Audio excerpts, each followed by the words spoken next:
Hello and welcome back to Better English Step by Step. This is the place where we slow everything down. We take the rush and the stress out of learning English, and we focus on one clear goal at a time.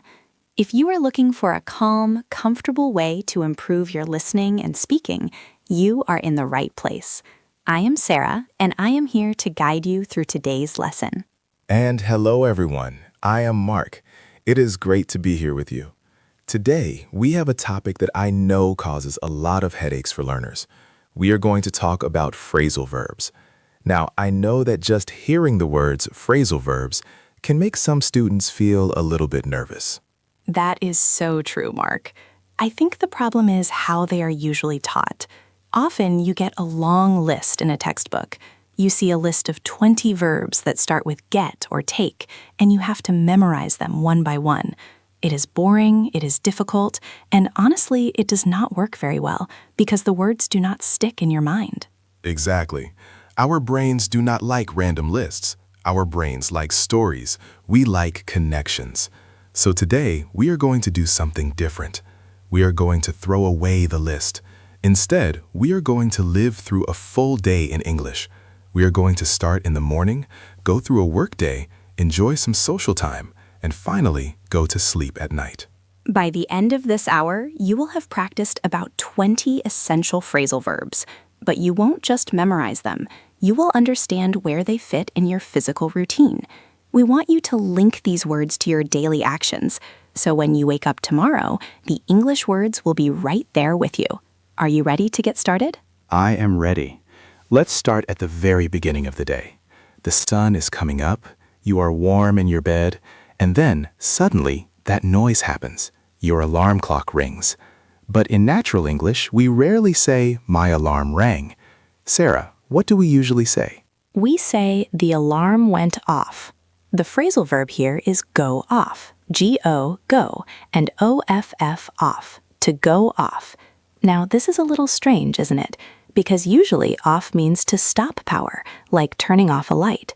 But when an alarm goes off, it means it starts making a loud noise. That is a very important distinction. If a bomb goes off, it explodes. If a car alarm goes off, it starts honking. And if your morning alarm goes off, it is time to wake up. So let's practice this in a sentence. I will say it, and then you repeat it after me. Ready? My alarm went off at 7 a.m. Listen to that past tense. Go becomes went. Try it again. My alarm went off at 7 a.m. One more time. I didn't hear my alarm go off. Perfect. So the alarm goes off. Now you have a choice. You are in bed. It is warm. Do you leave your bed immediately or do you stay there? This brings us to our next two verbs. The first one is for those lazy Saturday mornings. It is sleep in. Oh, I love to sleep in. To sleep in does not just mean to sleep inside a house. It means to sleep later than you usually do. If you usually wake up at 7, but on Saturday you wake up at 10, you slept in. Notice the preposition. It is in. You are keeping yourself in the state of sleep. You are staying in bed. Let's listen to an example. Mark, do you sleep in on weekends? I try to. I usually sleep in until about 9 o'clock. It feels great. But on Mondays, I cannot sleep in. I have to get up. And there is our next phrase, get up. This is different from wake up. To wake up simply means your eyes open. You are no longer asleep. But you can wake up and stay in bed for an hour looking at your phone. To get up means your feet hit the floor. You physically leave the bed. This is a very common mistake. Students will say, I woke up at 7 when they mean they left the bed at 7. So remember, wake up is for your brain. Get up is for your body. Let's practice the difference. Repeat after me. I woke up at 6, but I didn't get up until 6:30. Good. Listen to the linking sound there, get up. It sounds like one word, get up. Try it again. I didn't get up until 6:30. So, the alarm goes off, you decide not to sleep in, you finally get up. Now you are standing in your room, probably feeling a little cold. You need clothes. You need to dress yourself.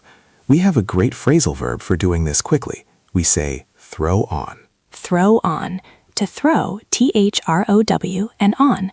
When you throw on some clothes, it implies you are doing it quickly and without much planning. You aren't carefully choosing a tuxedo. You are just grabbing a t-shirt and jeans and putting them on your body. You throw them on. I do this almost every morning. I am usually running late, so I just throw on a sweater and leave. It suggests a very casual, relaxed, or hurried action. Let's try a sentence. It was cold, so I threw on a jacket. I threw on a jacket. Notice the past tense of throw is threw. It sounds exactly like the word through, T-H-R-O-U-G-H, through. I threw on a jacket. Excellent. So let's review our morning so far. The alarm goes off, you don't sleep in, you get up, you throw on some clothes. Now you are ready to leave your house. You open the front door and you begin your journey to work or school. The verb for this is head out. Head out, H-E-A-D, like the body part, and O-U-T. To head out means to leave a place and start going somewhere else. It is very natural. Instead of saying, I am leaving now, native speakers will often say, I am going to head out. Or even simpler, I'm heading out. It sounds purposeful. You are pointing your head in the direction you want to go. Sarah, what time do you usually head out in the morning? I usually head out around 8. I like to beat the traffic. What about you? I head out a bit later, maybe 8:30. Let's practice this one together. Listen and repeat. I need to head out in 5 minutes. Very good. I need to head out in 5 minutes. Okay, so we have successfully left the house. We have navigated the morning routine. Now we are moving into the second part of our day, the work and focus block. This is where we need to be productive. That's right. Whether you are going to an office, a university, or just working on a personal project, you need to start. And usually when we start a big task, we want to do it with energy. We don't just start, we dive in. Dive in, D-I-V-E, like swimming. Imagine you are standing at the edge of a swimming pool. You don't walk in slowly down the stairs. You jump, you dive. When we use this for work, dive in means to start working enthusiastically and fully. You immerse yourself in the work. You might say, I have a lot of emails to answer, so let's dive in. It shows a positive, proactive attitude. You aren't avoiding the work, you are attacking it. Let's try a sentence for this.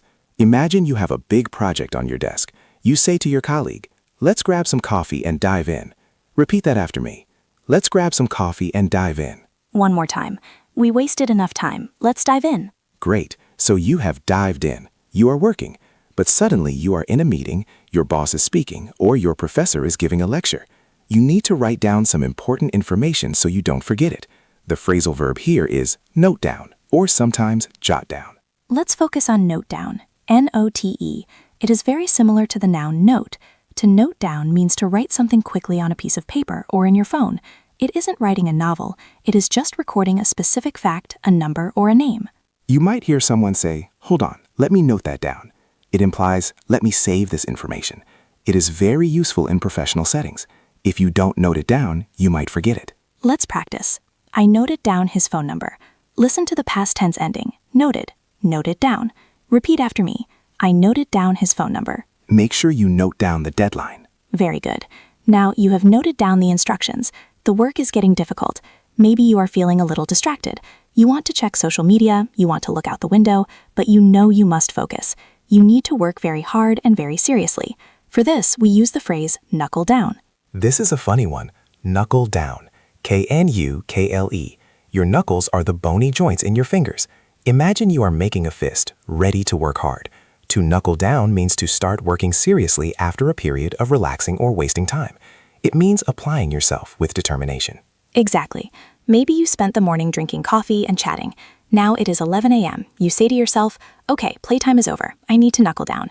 It suggests a shift in mental state. You are getting serious. I think every student knows this feeling. Exams are coming. You cannot procrastinate anymore. You have to knuckle down. Let's practice this sentence. The exam is next week, so I really need to knuckle down. Repeat that carefully. I really need to knuckle down. Good. So you've knuckled down. You did the work. You finished the report or the essay. Now you need to give it to your boss or your teacher. You don't just give it, you hand it in. Hand in.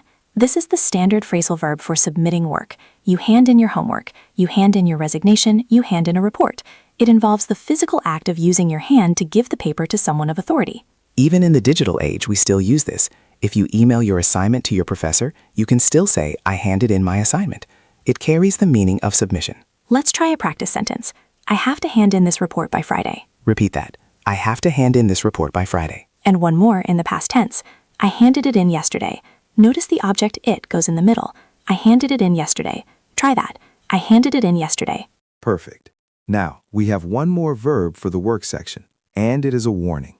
If you dive in and you knuckle down and you work too hard for too long without a break, something bad happens. You run out of energy completely. You become exhausted. We call this burning out. To burn out. Imagine a candle. It burns bright, but eventually the wax is gone and the fire dies. That is a burnout. If you burn out, you are so tired mentally and physically that you cannot work anymore. It is a very common phrase in modern working culture. We often use it as a noun too, burnout. But as a verb, you might say, if you work every weekend, you will burn out. It is a warning to take care of yourself. Let's practice this important phrase. Take a break or you're going to burn out. Repeat that with feeling. Take a break or you're going to burn out. Excellent work. We have made it through the morning and the heavy workday. Let's take a deep breath. You have worked hard, you handed in your project. Now it is time for the fun part of the day, the social block. This is where we connect with people. I think this is my favorite part of the day. And the most common verb we use for making plans with friends is meet up. Meet up. Now you might ask, why not just meet? I will meet my friend. You can say that, but meet up implies a planned social gathering. It feels a bit more casual and friendly. Let's meet up for coffee. It suggests coming together for a purpose, usually to talk or hang out. Right. If I say, I met John at the bank, it might mean I just saw him there by accident. But if I say, I met up with John, it means we planned it. We agreed to see each other. And notice we often use with after it, to meet up with someone. Let's practice. We should meet up soon. Repeat that. It's a very common text message to send. We should meet up soon. And another one. I'm meeting up with Sarah later. I'm meeting up with Sarah later. So you meet up with your friend. You sit down. You haven't seen each other in a long time, maybe 2 months. You have so much news to tell. You need to catch up. Catch up. This is a beautiful visual. Imagine your friend is walking ahead of you on the road. You have to run to catch them so you are side by side. In conversation, catch up means to bridge the gap of time. You tell each other everything that happened since you last spoke so that you are both equal in knowledge again. So if I meet Mark after a long time, I might say, we have so much to catch up on. It means I want to hear about his job, his family, his trips, everything. It is a lovely feeling to catch up with an old friend. Let's practice. Let's grab a coffee and catch up. Repeat that. Let's grab a coffee and catch up.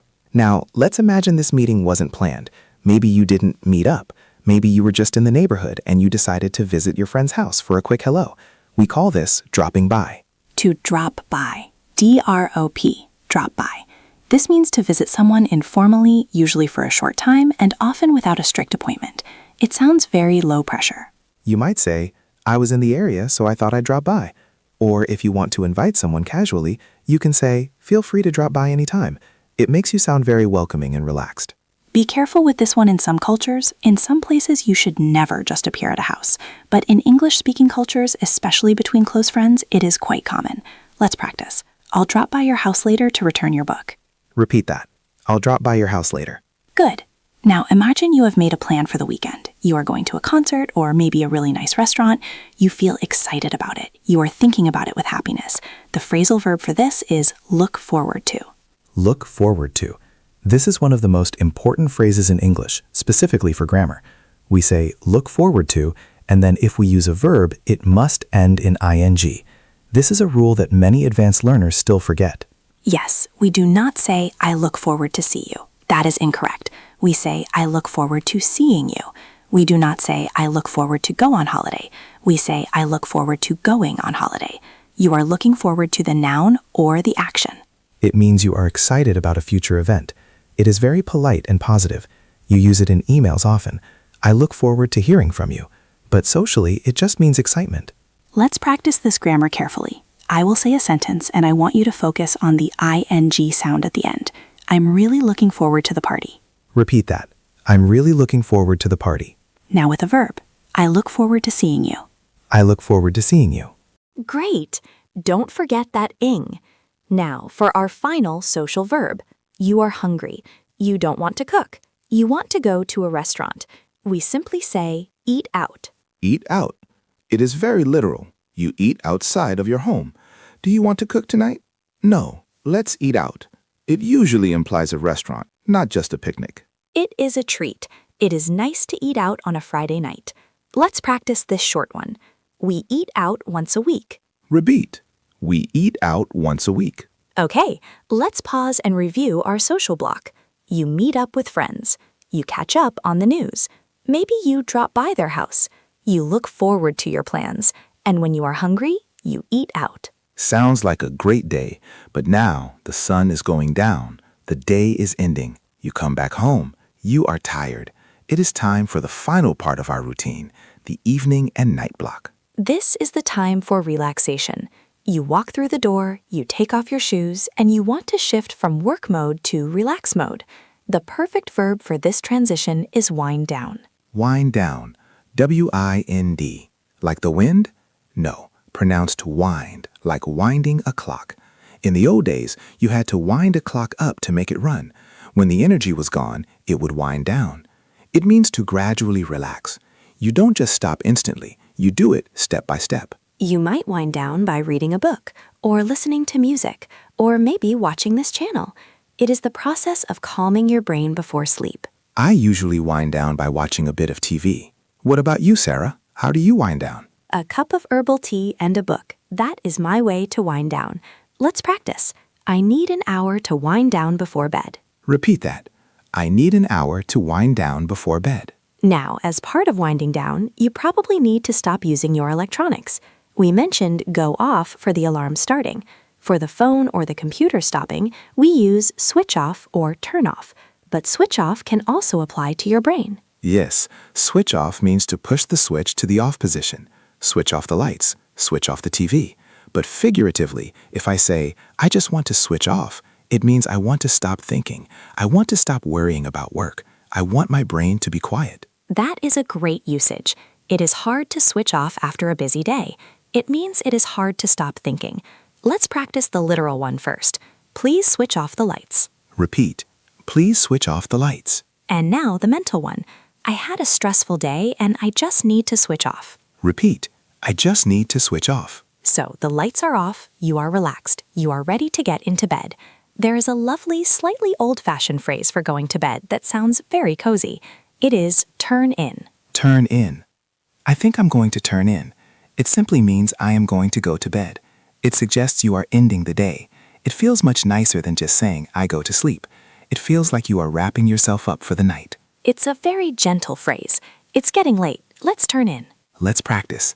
I'm exhausted. I'm going to turn in. Repeat. I'm going to turn in. And finally, you are in bed. It is dark. You are warm. You close your eyes. You drift slowly into sleep.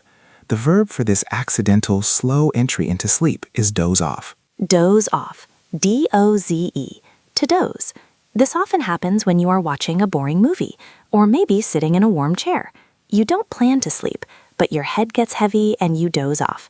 But we also use it for that nice moment in bed just before deep sleep. I was just dozing off when the phone rang. That is the worst. Let's practice the phrase, I dozed off during the movie. Repeat that. I dozed off during the movie. And there you have it. You have dozed off. You are asleep. The day is done. Wow, we made it. We went from the alarm going off in the morning all the way to dozing off at night. That was a full journey. It really was. And think about what we just did. We didn't memorize a random list. We built a story. We built a routine. By connecting these verbs to actions you do every single day, you are giving your brain hooks to hang the new vocabulary on. Exactly. Here is why this works. Tomorrow morning, you are going to physically wake up. Your feet will physically touch the floor. When that happens, you have a real-life trigger. I want you to think, I am getting up. When you grab your shirt, think, I am throwing on my shirt. You don't even have to say it out loud if people are around. Just say it in your head. Narrate your life. I am heading out. I am diving in. I am winding down. If you do this for just one day, these words will stick with you forever. Exactly. Here is why this works. Tomorrow morning, you are going to physically wake up. Your feet will physically touch the floor. When that happens, you have a real-life trigger. I want you to think, I am getting up. When you grab your shirt, think, I am throwing on my shirt. You don't even have to say it out loud if people are around. Just say it in your head. Narrate your life. I am heading out. I am diving in. I am winding down. If you do this for just one day, these words will stick with you forever. We have covered a lot of ground today. Let's do a very quick rapid-fire review of the timeline. I will say the definition, and Sarah, you say the phrasal verb. Listeners, you try to say it before Sarah does. Ready? I am ready. The alarm makes a noise. It goes off. You stay in bed later than usual. You sleep in. You leave your bed. You get up. You leave the house. You head out. You start work with energy. You dive in. You write something quickly. You note down. You give your work to the boss. You hand it in. You work too hard and get exhausted. You burn out. You see friends by plan. You meet up. You tell each other your news. You catch up. You relax in the evening. You wind down. You go to bed. You turn in. You fall lightly asleep. You doze off. Excellent. How many did you get right? If you missed a few, don't worry. That is normal. The beautiful thing about a video podcast is that you can listen again. You can play this while you are commuting, while you are cooking, or maybe while you are winding down tonight. Repetition is the key to comfort. The more you hear these naturally, the less you have to translate them in your head. We want you to reach a point where you don't translate head out to leave. You just feel the meaning of head out. Before we finish, we have a small request. If you found this step-by-step method helpful, and if you enjoyed learning through a day-in-the-life story, please consider subscribing to the channel. We are building a library of these calm, long-form lessons, and we would love to have you with us for the next one. And if you are ready for the next step, we have a challenge for you. In the comments section below, I want you to choose just one part of your day, morning, work, or evening, and write one sentence using a phrasal verb from this lesson. Tell us what time you get up, or tell us how you wind down. We read every comment, and we love seeing you practice. It is the best way to make the learning real. Thank you so much for spending this hour with us. You have done some great work today. You focused, you listened, and you practiced. Be proud of that. Absolutely. Keep practicing, keep listening, and remember to take it step by step. We will see you in the next episode. Bye for now. Goodbye.